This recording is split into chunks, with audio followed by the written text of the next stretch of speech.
Hello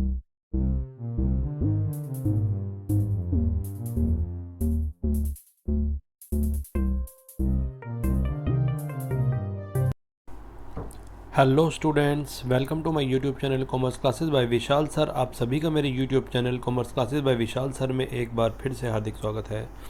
बच्चों, आज हम most important topic class 11th के हिसाब से कह लीजिए, या सीपीटी के हिसाब से कह लीजिए, या बीकॉम के हिसाब से कह लीजिए, या जहाँ जहाँ आप कंपनी पढ़ते हैं, कंपनी के बारे में पढ़ते हैं, उस सिलेबस के हिसाब से ये मोस्ट इम्पॉर्टेंट टॉपिक आज हम पढ़ रहे हैं।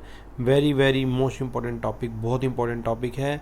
आज हम पढ़ रहे हैं various stages in formation of a company. एक कंपनी कैसे बनती है, कौन सी स्टेजेस हैं जो बताती हैं कि कंपनी कैसे कैसे बनती है। आज हम इसके बारे में पढ़ेंगे। और इससे पहले कंपनी क्या होती है, जॉइंट स्टॉक कंपनी, इसके फीचर्स क्या होते हैं, पब्लिक कंपनी क्या होती है, प्राइवेट कंपनी क्या होती है, ये इन सब के बारे में मैंने एक दो वीडियो ऑलरेडी बना रखी हैं। अगर आपने वो नहीं देखी हैं तो उससे पहले उन्हें ज़रूर देखें, आपको सारी बात अच्छे से क्लियर हो जाएगी। जॉइंट स्टॉक कंपनी करके एक बना रखी है हमने, तो इस तरह से आप उन्हें ज़रूर देखें। एक पब्लिक कंपनी, प्राइवेट कंपनी पे बना रखी है, पब्लिक एंड प्राइवेट कंपनी। तो आप उन वीडियो को ज़रूर देखें, आपको सारे कॉन्सेप्ट अच्छे से क्लियर हो जाएंगे। आज हम पढ़ रहे हैं कि various stage in formation of a company कौन कौन सी है। देखिए, stages of formation of a company, total stages होती हैं 4, लेकिन यहाँ फायदे रखिए, आप इन दोनों को एक ही स्टेज कह सकते हो। स्टेज फर्स्ट, स्टेज फर्स्ट, ये पहली है, ठीक है। प्रमोशन स्टेज से, प्रमोशन मेन, इसका प्रमोशन ही नाम है, कई बार दोनों नाम बोल देते हैं मिलकर, लेकिन प्रमोशन ही है, तो सिलेक्शन अलग से बोलने की ज़रूरत नहीं है, प्रमोशन ही है नंबर 1। नंबर 2 है इनकॉर्पोरेशन, दिस वन, इसको रजिस्ट्रेशन भी बोला जाता है। Incorporation means registration. नंबर 3 पे है कैपिटल रेजिंग स्टेज, या इसको कैपिटल सब्सक्रिप्शन भी बोला जाता है, कैपिटल सब्सक्रिप्शन, ठीक है, ये स्टेज है। और नंबर 4 पे कमेंसमेंट ऑफ बिजनेस। मेन 4 मानी जाती हैं, इसकी शॉर्ट फॉर्म बनाई जाए तो बनेगी प्रमोशन, इनकॉर्पोरेशन, कैपिटल सब्सक्रिप्शन और कमेंसमेंट ऑफ बिजनेस, PICC कह सकते हैं आप। आइए इसके बारे में डिटेल से पढ़ते हैं। देखिए, ये है formation of a company. Company क्या होती है, इस पर मैंने एक सेपरेट वीडियो अलग से बना रखी है, अगर आपने वो नहीं देखी है सबसे पहले आप उसको देखिए, आपको सारी बातें कंपनी से रिलेटेड पता लग जाएंगी। इसमें एक OPC होता है, 1% कंपनी, एक पब्लिक कंपनी, एक प्राइवेट कंपनी। मैंने सब पे 3 वीडियो अलग अलग बना रखी हैं, आप उनको ज़रूर देखिए, उसके बाद इस टॉपिक को देखिए, आपको अच्छे से क्लियर हो जाएगा। आज हम पढ़ने की कंपनी बनती कैसे, फॉर्मेशन ऑफ ए कंपनी कैसे होता है। Formation of a company means bringing a company into existence. एक कंपनी बनाने का मतलब है कि आप एक कंपनी को एग्जिस्टेंस में ला रहे हैं। अभी तक वो हवा में चल रही है, लेकिन जब वो ऑन डॉक्यूमेंट प्रॉपर लीगल तरीके से बन जाती है तो वो ऑन डॉक्यूमेंट पूरी कंपनी बन के तैयार हो जाती है। एंड स्टार्टिंग इट्स बिजनेस, अपना बिजनेस कैसे स्टार्ट करती है, इसके बारे में हम पढ़ेंगे। फॉर्मेशन का मतलब होता है ये कंपनी का बनना, वो भी एग्जिस्टेंस में आना और बिजनेस स्टार्ट करना। The steps involve in the formation of a company are, ये रहा number 1 step, number 2, number 3, number 4। इसको ऐसे बोल सकते हैं, प्रमोशन, फिर इनकॉर्पोरेशन, फिर कैपिटल सब्सक्रिप्शन, इसे ऐसे कह सकते हो, और कमेंसमेंट ऑफ बिजनेस ऐसे कह सकते हो। तो ये एक शॉर्ट फॉर्म है, अगर आप इसको पहले पहले वर्ड कैपिटल लेटर्स में याद करना चाहें तो ये शॉर्ट फॉर्म बन सकती है। तो ये बहुत इंपॉर्टेंट टॉपिक है, मोस्ट इंपॉर्टेंट टॉपिक चल रहा है ये CA के हिसाब से भी, और जहाँ जहाँ कंपनी वर्ड यूज़ होता है, कंपनी लॉ यूज़ होता है, वहाँ पर ये ज़रूर यूज़ होता है। तो पहला है प्रमोशन, फिर इनकॉर्पोरेशन, इनकॉर्पोरेशन को आप रजिस्ट्रेशन भी कह सकते हैं, ठीक है। नंबर कैपिटल सब्सक्रिप्शन 3rd पे, और नंबर 4 पे कमेंसमेंट ऑफ बिजनेस। अगर एक प्राइवेट कंपनी की बात होती है तो पहले 2 स्टेप, फर्स्ट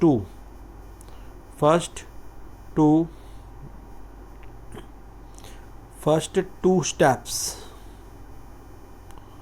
फॉलो करके, बस ये दोनों, वो एक प्राइवेट कंपनी बिजनेस स्टार्ट कर सकती है। लेकिन एक पब्लिक कंपनी के लिए 3rd और 4th दोनों, चारों के चारों स्टेप कह सकते हो, पूरे करने जरूरी हैं। आइए अब इसके बारे में डिटेल में पढ़ते हैं कि प्रमोशन होता क्या है।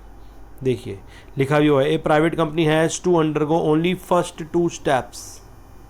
सिर्फ फर्स्ट 2 स्टेप्स फॉलो करने हैं पहली कंपनी को। इसका मतलब प्रमोशन और इनकॉर्पोरेशन, इसके बाद एक प्राइवेट कंपनी बिजनेस स्टार्ट कर सकती है, क्योंकि उसको कैपिटल सब्सक्रिप्शन करने की, पब्लिक ऑफर करने की और कमेंसमेंट ऑफ बिजनेस का सर्टिफिकेट लेने की ज़रूरत नहीं होती। लेकिन एक पब्लिक कंपनी को चारों स्टेप पूरे करने पड़ते हैं। ये रहा, बट अब पब्लिक कंपनी लिखा है देखो साफ साफ, has to undergo all the 4 stages. तो ये चारों के चारों स्टेजेस पब्लिक कंपनी के लिए, और फर्स्ट 2 हो जाएंगे तो प्राइवेट भी बन सकती है। पढ़ते हैं। प्रमोशन क्या होता है, इसको हिंदी में कहते हैं प्रवर्तन। क्या बोला जाता है इसको, प्रवर्तन, प्रमोशन।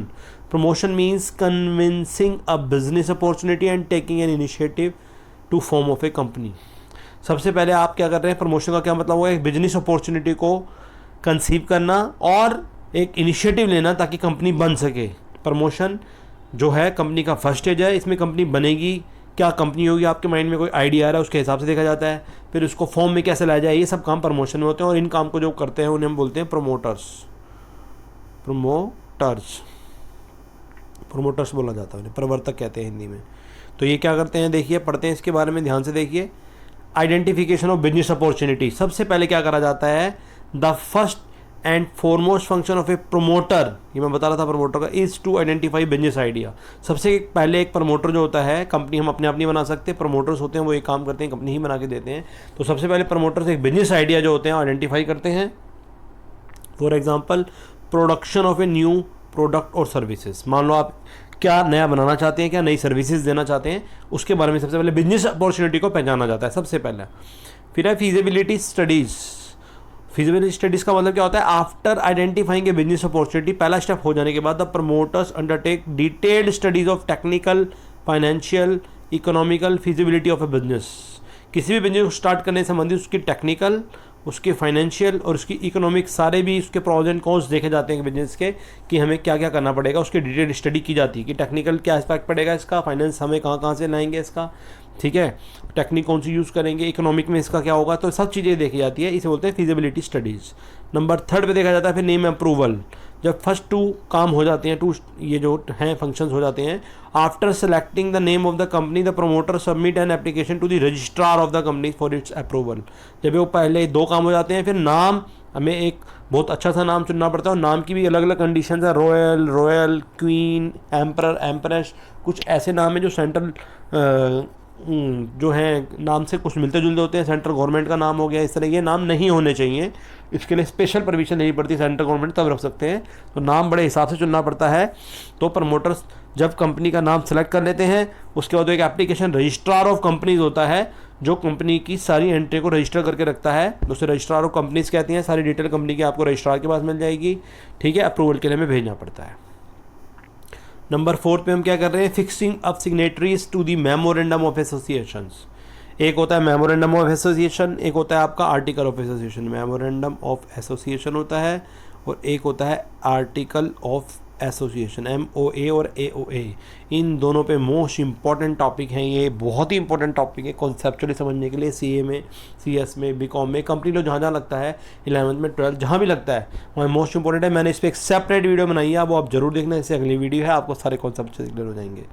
तो क्या होता है, अब हमें क्या बता रहा है इसके बारे में, ध्यान से देखें। Fixing up signatories to the memorandum of associations, कि मेमोरेंडम ऑफ एसोसिएशन पर कौन से बंदे साइन करेंगे, इसको देखा जाता है। Promoters have to decide about the director who will be signing the memorandum of association, इसको शॉर्ट फॉर्म बोलते हैं MOA, ठीक है। तो ये प्रमोटर ही डिसाइड करते हैं कौन से डायरेक्टर साइन करेंगे मेमोरेंडम ऑफ एसोसिएशन पे। शॉर्ट फॉर्म में बता दूं, मेमोरेंडम ऑफ एसोसिएशन कंपनी का चार्टर बोला जाता है, कंपनी का मोस्ट इंपॉर्टेंट डॉक्यूमेंट है। इसमें सारे क्लोज होते हैं, name close, subject close, object close, place close और एसोसिएशन क्लोज, तो बहुत 6 क्लोजेज होते हैं टोटल, और इन सब के बारे में डिटेल इसमें दी जाती है।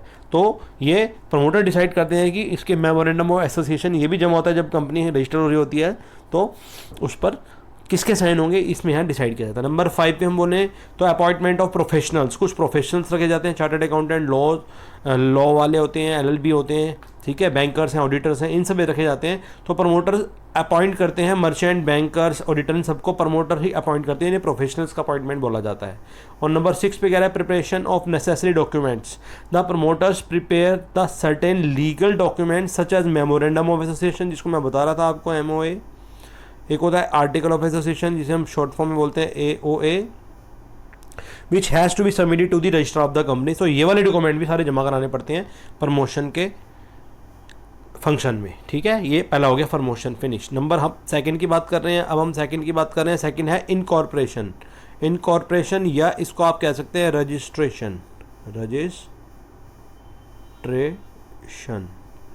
रजिस्टर कराना।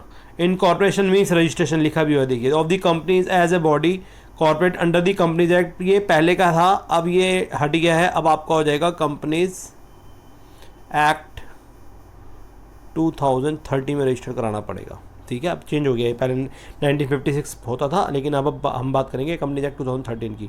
And receiving certificate of incorporation, तो इनकॉर्पोरेशन का मतलब रजिस्ट्रेशन होता है, किसी भी कंपनी को रजिस्टर कराना जो कि वो एज ए बॉडी कॉर्पोरेट होती है कंपनीज एक्ट 2013 में, और रिसीविंग एक सर्टिफिकेट मिलता है वहाँ से कि आप बिजनेस स्टार्ट कर सकते हैं या आप रजिस्टर्ड है इस कंपनी में, उसको बोलते हैं सर्टिफिकेट ऑफ इनकॉर्पोरेशन, ठीक है। अगर आपकी एक प्राइवेट कंपनी है, प्राइवेट लिमिटेड कंपनी, प्राइवेट के साथ लिमिटेड लगा होता है, तो वो कंपनी फर्स्ट 2 स्टेजेस पार करके, that means promotion and incorporation, दोनों स्टेप के बाद ही वो कंपनी बन जाती है, अपना बिजनेस स्टार्ट कर सकती है।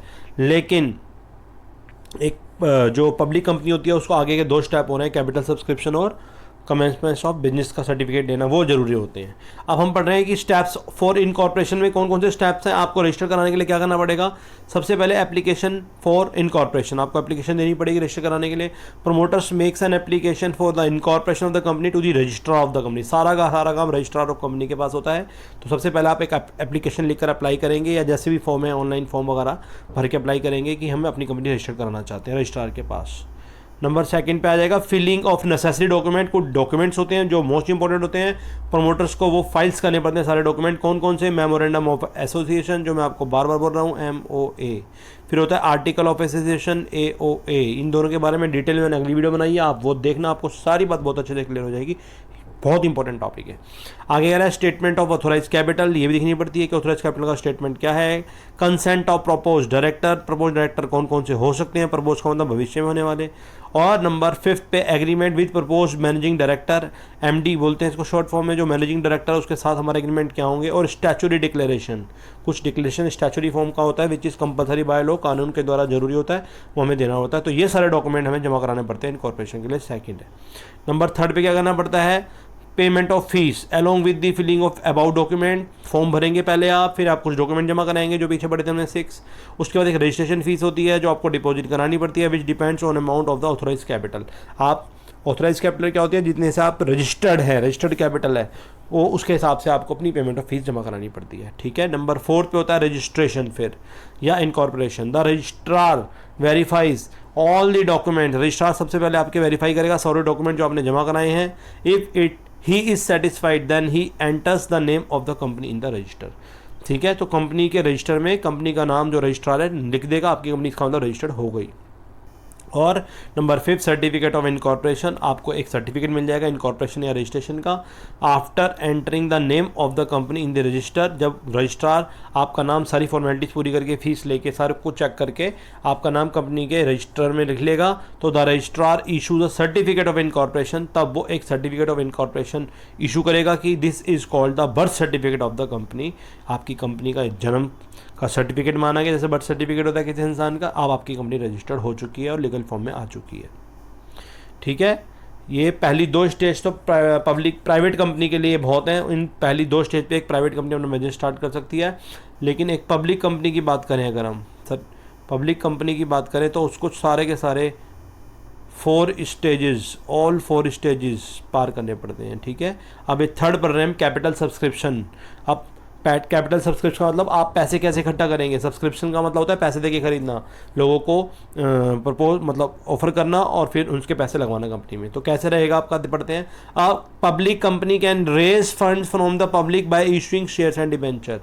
एक पब्लिक कंपनी की बात हो रही है, देखिए प्राइवेट का तो हो गया, पिछले 2 स्टेप में प्राइवेट कंपनी बन जाएगी, उसको आगे के ये जो काम हम पढ़ रहे हैं करने की जरूरत नहीं है, क्योंकि वो कॉमन पब्लिक से पैसे नहीं ले सकती। तो कैपिटल सब्सक्रिप्शन में क्या है? अब पब्लिक कंपनी अपना पैसा इकट्ठा कर सकती है बाय इशूइंग शेयर्स और debenture. For this it has to issue prospectus and undergo various other formalities. एक और कॉन्सेप्ट है प्रोस्पेक्टस, ये भी पढ़ेंगे, इस पर मैंने एक सेपरेट वीडियो बनाई है। बहुत इससे एक होता है प्रोस्पेक्टस, और अगर जो कंपनी वो यूज़ नहीं करती वो यूज़ करती है स्टेटमेंट इन लिeu ऑफ प्रोस्पेक्टस। तो इस पर मैंने सेपरेट वीडियो बनाई है, उसको देखना, बहुत अच्छे से कॉन्सेप्ट भी क्लियर हो जाएगा। तो बहुत सारी फॉर्मेलिटी कंपनी पूरी कर लेती है, ठीक है। कि पैसे कंपनी कैसे इकट्ठे करेगी, तो क्या स्टेप हैं रेजिंग फंड करने के पब्लिक कंपनी में या पब्लिक से। एक पब्लिक कंपनी पब्लिक से कैसे लेगी? पहला सेबी अप्रूवल। सेबी का मतलब होता है security exchange board of India, SEBI, full form क्या होता है? Security exchange board of India, SEBI, ठीक है। तो सेबी क्या करता है? SEBI regulates the capital market of India. India की जितनी भी कैपिटल मार्केट है उसको सेबी रेगुलेट करता है। A public company is required to take approval from SEBI. तो सेबी से किसी एक पब्लिक कंपनी को अप्रूवल लेनी पड़ती है सबसे पहले, अगर वो कैपिटल सब्सक्रिप्शन करना चाहती है। नंबर सेकंड पे क्या होता है? Filling of prospectus. प्रोस्पेक्टस भी भरना पड़ता है। प्रोस्पेक्टस क्या होता है? Prospectus is a document with which a company can can offer to the common public to invest in the company. मतलब एक प्रोस्पेक्टस वो डॉक्यूमेंट है जिसके बेस पे एक कंपनी कॉमन पब्लिक से पैसा लेती है, उनको ऑफर देती है कि आए हमारी कंपनी में पैसे लगाएं, जिसके बेस पे पढ़ के वो पैसा लगाते हैं, उसको प्रोस्पेक्टस बोला जाता है। तो prospectus means any document which invites offer from public to purchase share and debenture of the company. यही मैं आपको बता रहा था, यही है इसमें कि जब एक कॉमन पब्लिक से आप पैसा लेते हैं शेयर या डिवेंचर इशू करके, तो एक डॉक्यूमेंट इशू किया जाता है, कंपनी का सारा रिकॉर्ड उसमें होता है, उसे प्रोस्पेक्टस बोला जाता है। इसके लिए मैंने सेपरेट वीडियो बनाई है, आप जरूर देखिएगा। नंबर थर्ड पे बात कर रहे हैं हम, appointment of bankers, brokers and underwriters. Bankers भी अपॉइंटमेंट करने पड़ते हैं, ब्रोकर्स भी अपॉइंटमेंट करने रहते हैं, और अंडरराइटर्स क्या होते हैं? मान लीजिए हमारे शेयर नहीं बिके, तो कुछ ऐसे लोग होते हैं जिनको अंडरराइटर्स कहते हैं, वो हमें गारंटी देते हैं कि आपके सारे शेयर बिक जाएंगे, बदले में हमने कमीशन लेते हैं, तो ये अंडरराइटर्स होते हैं, हिंदी में से अभिगोपक बोला जाता है। तो ये सब अपॉइंट करने पड़ते हैं। Bankers of the company receive the application money. जो बैंकर होंगे कंपनी के वो एप्लीकेशन रिसीव करेंगे। Brokers encourage the public to apply the shares. जो ब्रोकर्स हैं वो पब्लिक को अप्लाई करने के लिए एनकरेज करेंगे। और जो अंडरराइटर्स हैं वो पर्सन होते हैं who undertake to buy the shares if the share are not subscribed by the public. मैं आपको बता रहा था कि अगर हमारे शेयर मार्केट में मान लो नहीं बिकते हैं, तो अंडरराइटर्स वो व्यक्ति होते हैं, वो लोग होते हैं जो हमारे शेयर खरीदेंगे अगर हमारे शेयर नहीं बिकेंगे मार्केट में। तो they receive a commission for underwriting, इसके लिए कमीशन लेते हैं। यही मैं बात आपको बता रहा था। आगे कह रहा है वो फिर मिनिमम सब्सक्रिप्शन। ये मोस्ट इंपॉर्टेंट टॉपिक है इसका, कैपिटल सब्सक्रिप्शन का। मिनिमम सब्सक्रिप्शन का मतलब होता है कि according to SEBI guidelines, SEBI की गाइडलाइंस के according minimum subscription is 90% of the issue amount. ये जो बात है दिस वन, ये बहुत इंपॉर्टेंट बात है। वो ये कह रहा है, मान लीजिए आप 1 लाख के शेयर इशू कर रहे हैं, 1 लाख रुपीज़ के शेयर इशू कर रहे हैं, तो इसका 90% कितना होगा? इसका 90% हो गया 90,000। तो 90,000 रुपीज़ के आपके पास जब भी आप मिनिमम सब्सक्रिप्शन करें इतना पैसा आ जाना चाहिए। अगर आप 1 लाख के शेयर इशू कर रहे हैं, मान लीजिए 1 लाख के शेयर इशू करते हैं, तो इसका 90% 90,000 रुपये आपके पास आ जाने चाहिए फर्स्ट इशू पे ही of the issue amount. If the minimum subscription is not received then the allotment can not be made. अगर आपका इतना पैसा नहीं होता इकट्ठा, तो फिर आप आगे की जो कार्रवाई है अलॉटमेंट करना नहीं कर सकते। And the application money must be return to the applicant with 30 days. 30 दिन के अंदर आपको सारे शेयर होल्डर्स को पैसे वापस करने पड़ेंगे। तो ये जो टॉपिक है ये बहुत इंपॉर्टेंट है। मिनिमम सब्सक्रिप्शन क्या होता है? सेबी की गाइडलाइंस के according minimum subscription is 90% of the issue amount. जितने भी आप शेयर इशू कर रहे हैं पब्लिक से पैसे देके खरीदना, पब्लिक को शेयर भेजने जाते हैं, बदले में पैसा लेने जाते हैं, मान लीजिए जितने भी रुपीज़ के 1 लाख 2 लाख 3 लाख 5 लाख, उसका 90% कर लीजिएगा, तो उतने आपको मिल जाने चाहिए। नहीं मिलते हैं तो आप आगे की जो कार्यवाही है अलॉटमेंट वगैरह आप नहीं कर सकते, और आपको सारे के सारे पैसे 30 डेज़ के अंदर जितने भी एप्लीकेंट हैं उनको वापस करने पड़ेंगे। तो ये 4th टॉपिक बहुत इंपॉर्टेंट था, 4th स्टेप। नंबर 5 की बात करें, एप्लीकेशन टू स्टॉक एक्सचेंज।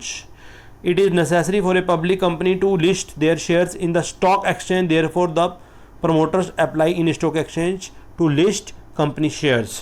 तो ये बहुत ज़रूरी है एक पब्लिक कंपनी के लिए कि अपने शेयर लिस्ट करें एक स्टॉक एक्सचेंज में। स्टॉक एक्सचेंज क्या करता है? आप अपने शेयर वहाँ पर लिस्ट कराने पड़ते हैं, तो वो अपने शेयर आप तभी मार्केट में इशू कर सकते हैं। तो देयरफॉर द प्रमोटर्स करते हैं, जो प्रमोटर हैं सारा का सारा काम प्रमोटर्स ही कर रहे हैं, ये प्रमोशन करने का कंपनी का, तो वो अप्लाई करते हैं स्टॉक एक्सचेंज के लिए to the list company share, company के शेयर को लिस्ट कराने के लिए। फिर कह रहा है नंबर 6 पे अलॉटमेंट ऑफ शेयर। अलॉटमेंट का मतलब होता है बांटना, शेयर्स को बांटना। तो सबसे पहले एप्लीकेशन होता है, फिर अलॉटमेंट होता है। ये आप सब 12th में पढ़ेंगे कंपनी कैसे क्या क्या एंट्रीज बनाते हैं, allotment, application allotment, first call, second call, final call, इस तरह से। खैर अब आप अपने लेवल पे देखिए, अभी आप सीखिए।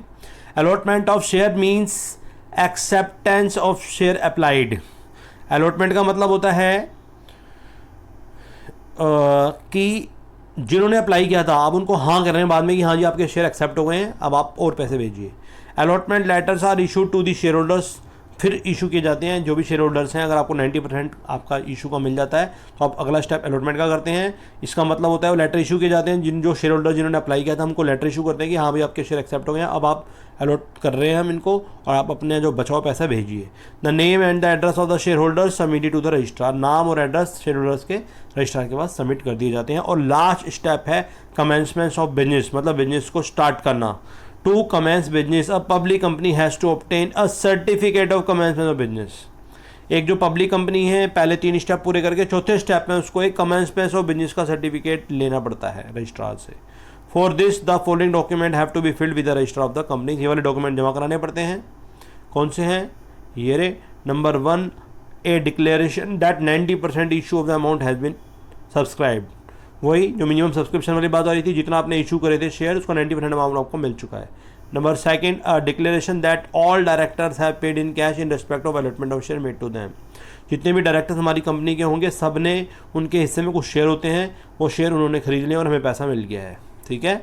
नंबर 3, स्टैच्यूटरी डिक्लेरेशन करनी पड़ती है that the above requirement have been completed and must be sign by all the director of the company. कि जो भी सारा का सारा स्टैच्यूटरी डिक्लेरेशन में लिखना पड़ता है, सारी रिक्वायरमेंट जो भी कंपनी को चाहिए थी वो सारी पूरी हो चुकी हैं और सब डायरेक्टर्स के साइन हो चुके हैं। तब ये चारों स्टेप, ऑल 4 स्टेप्स पूरे हो जाते हैं, तब एक पब्लिक कंपनी, पूरी पब्लिक कंपनी बनकर खड़ी हो जाती है और अब वो अपना बिजनेस कर सकती है। एक प्राइवेट कंपनी के लिए ओनली फर्स्ट 2 स्टेप ही बहुत थे, प्रमोशन और इनकॉर्पोरेशन, जबकि एक पब्लिक कंपनी के लिए बाद के 2 स्टेप और कैपिटल सब्सक्रिप्शन और कमेंस ऑफ बिजनेस ये स्टार्ट करने पड़ते हैं। इसके बाद वो कंपनी रजिस्टर्ड हो जाती है, अब वो कंपनी अपना काम जो भी उसका है कर सकती है। आई होप आपको ये वीडियो अच्छी लगी होगी। अगर आपको ये वीडियो अच्छी लगे तो इसको लाइक करें, मेरे चैनल को सब्सक्राइब करें और अपने जैसे फ्रेंड में शेयर ज़रूर करें।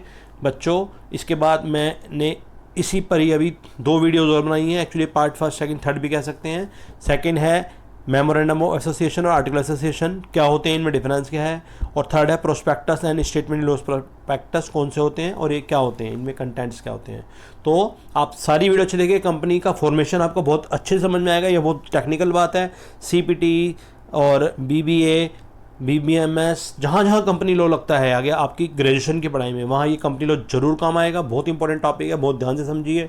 एक बार में नहीं समझ में आ रहा, दूसरी बार में देखिए, तीसरी बार देखिए, 2-3 बार कम से कम इस वीडियो को देखिए और आपको एक कॉन्सेप्ट अच्छे से क्लियर हो जाएगा। मैंने बच्चों अकाउंट्स पे भी बहुत सारी वीडियोज़ बनाई हैं, एडमिशन अभी चल रहा है हमारा प्रोसेसिंग में, इसके बाद रिटायरमेंट पे भी बनेगी, तो आप उन्हें भी देखिए।